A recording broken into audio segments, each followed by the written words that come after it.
Hello everyone and welcome to another development update for Shadow Heroes Vengeance in Flames, where you get behind the scenes access to all the things we are currently working on the game. So yesterday we kind of went over basically all the particle effects that we've been putting together so far, and kind of making sure some of them are up to speed with other ones, what we like, what we don't like. Kind of came to a consensus of we want to try and color code different particle effects to different units, so during all the chaos you can really see who is causing what damage. Uh, we'll see how it goes. It may change, it may not. We'll find out as we do a little bit more testing. But so far things are going good. Most of the particles were already kind of color coded as it was. Not so much specifically to decided unit colors, but kind of basic feelings. Like healing has always been kind of a greenish color, so we kind of stuck with that, which happens to be the color that was chosen for the cherub. So it all works out. But I also worked on the particle effect for the spirit, and I was having a lot of trouble with it at first. The spirit's kind of a tentacly, spiky, bony kind of monster that's possesses different people. So he would run, or not really run, but he would fly towards various different units, kind of smash into them, and then possess them, and basically it switches the team for that unit. And it's kind of it's a permanent thing as well. So any unit that you can get is great.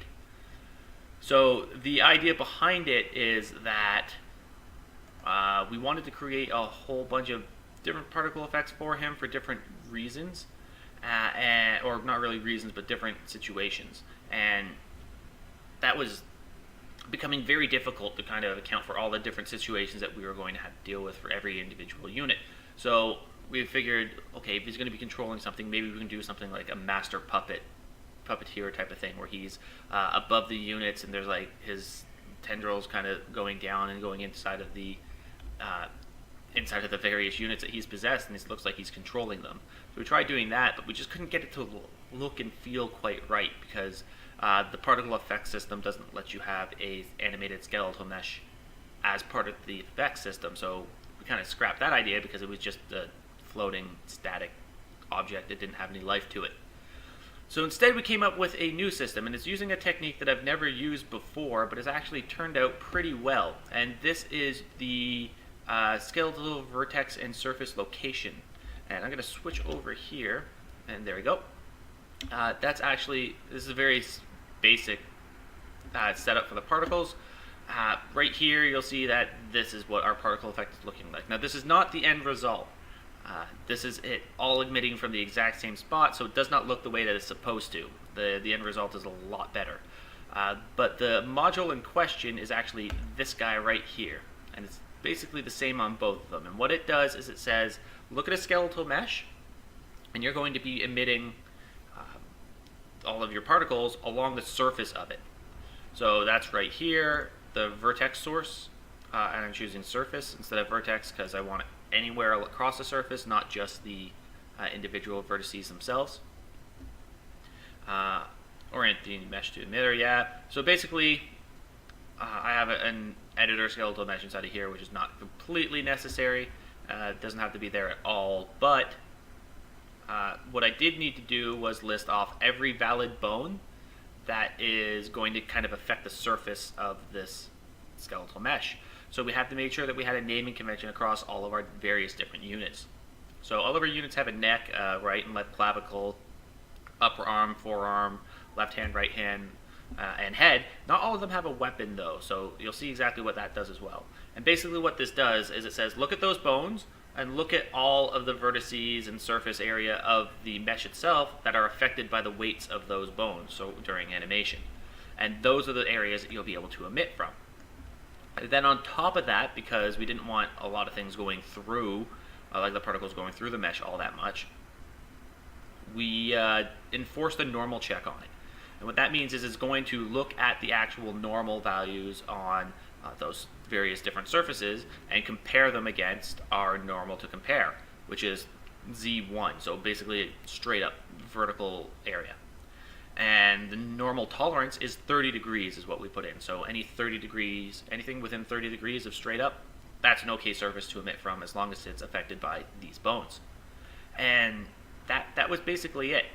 The end result is actually something like this, where you see his upper arms, his clavicle, his head, and that type of stuff. Only the tops of these surfaces are actually emitting any kind of particle. You're not seeing anything underneath them. A little bit over here, but that's coming off of the weapon itself. Nothing on the feet because this area wasn't actually listed off, but it's always coming from the top. Now this is a mix of two different things. One of them is the offset here. So we have a 25-point offset, so they're always going to emit 25 off of that surface to begin with, just to go get rid of a little bit of the overlap clipping. But the material itself also has kind of a depth fade, so as it starts intersecting, it's going to fade out. Just kind of combat that a little bit more. And the idea behind the whole thing is that you are actually looking like you are possessed, and it doesn't want to be a full 100% like this is going to grab your attention, this is all you're going to be able to see for a little while type of effect. It's a little bit more subtle. I like it. It's matching kind of the purpley color that we have set up as a theme for the spirit, and it works really well. I have a little bit darker inside of here, kind of a rimming effect around the unit as well. And yeah, I think it turned out really well. So on top of that, we have, where's the particle? There it is. So this is kind of what the end result looked like when it's all highlighted, so you can see the black areas as well. If we wanted to switch this over to affect a different unit, it's very easy. You select the other unit. I can attach it here, and now it's over on this guy. The location of the particle itself doesn't matter that much, except for when you're talking about bounds, and the bounds of it do matter, because if we look off screens, or if we move it off screen, it has fixed bounds because it's using GPU particles. So if I go off, we don't see the bounds that are around that emitter. The particles all go away. So this will be programmatically attached at a later point to the units when they actually get possessed. But for now, that's kind of the result that we get on it. And it's not on the guy and the other guy, so we can do some kind of thing where we want to transfer it if we want to.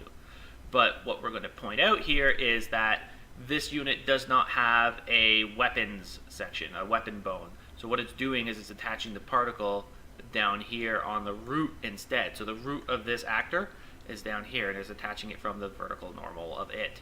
So it's just going straight up. It's like, I can't find the weapon bone.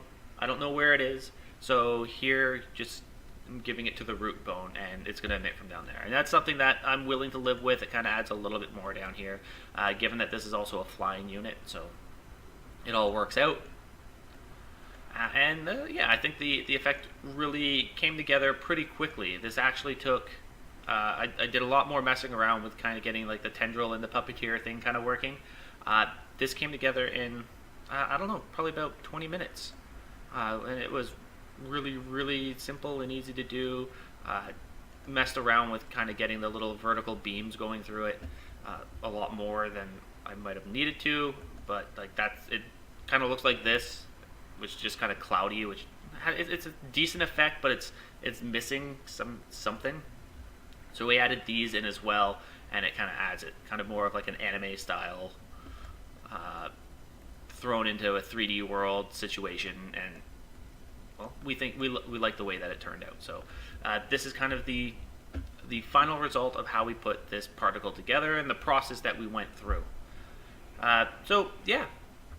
The entire particle itself is very cheap because we're using GPUs, which means it's not running on the CPU thread. Most particles and most engines run on a CPU thread, which means you have to be very mindful of how many particles are going anywhere because it's going to take up game time. Instead, this is all rendered on the GPU, so your video card handles it, and you don't have to worry about it at all anymore. You still have to worry about little bits of it here and there. You can't go too excessive, but it leaves up game thread time no problem, and that's great for us because right now this particle has, let's look here, has 1,000 of the cloud and 170 of the little lines moving up and down, and the end result is it's great. It costs 4K for the base, just the base of it, to the template that gets copied, and then every instance of it is going to be 1 extra K. So if I have this once, it costs me 5K. If I have it twice, 6, 7, 8.